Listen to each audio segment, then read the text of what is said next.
Assalomu alaykum bag'rikeng inson. Biz pastdagi kalyanxonada ishlaymiz. O'pkamizga kalyan tutuni to'lgan ekan.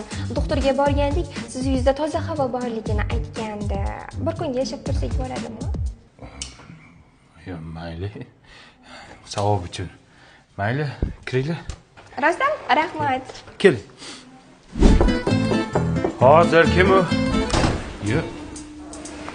Ye. Men shu mahallani faol, faxriy alkashlaridandir. Tanidim. Barakallah.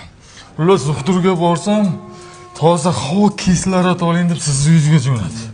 Chunki bir kunga qolishim kerak ekan, toza havo olish uchun. Meni uyimda kislorod bor ekan. Shunday. Mumkinmi? Kir. Bir kun faqat. Hozir. Assalom bag'rikeng inson. Kimsan?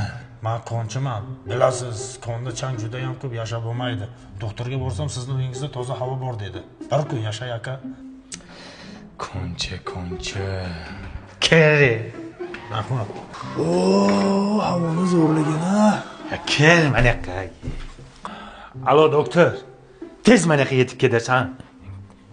Nima qilyapsan sen meni uyimga odamni yig'ib? Tez mana yoqqa yetib kel. Mana yoqqa kelsan. Mana qara. Bitta alkash, bitta konchi, ana bitta kalyanchi. Doktor rahmat, toza havoda mazza qilib yashayapsiz lekin. Adush. Sen nima meni uyimga odamlarni jo'natyapsan, ha? Toza havo bor deb. Uyingizda toza havo borligi uchun jo'nayapti. O'zi nima qilib toza qilyapsiz uyingizni? Men elektro havo tozalagichni qo'yganman. Shuning uchun uyimning havosi toza. Hozir mana ko'ryapsan, har xil changlar, bakteriyalar bor. Hammasini bu yo'q qiladi. Allergiyasi borlarga ham mazza, allergiyasini ham yo'q qiladi.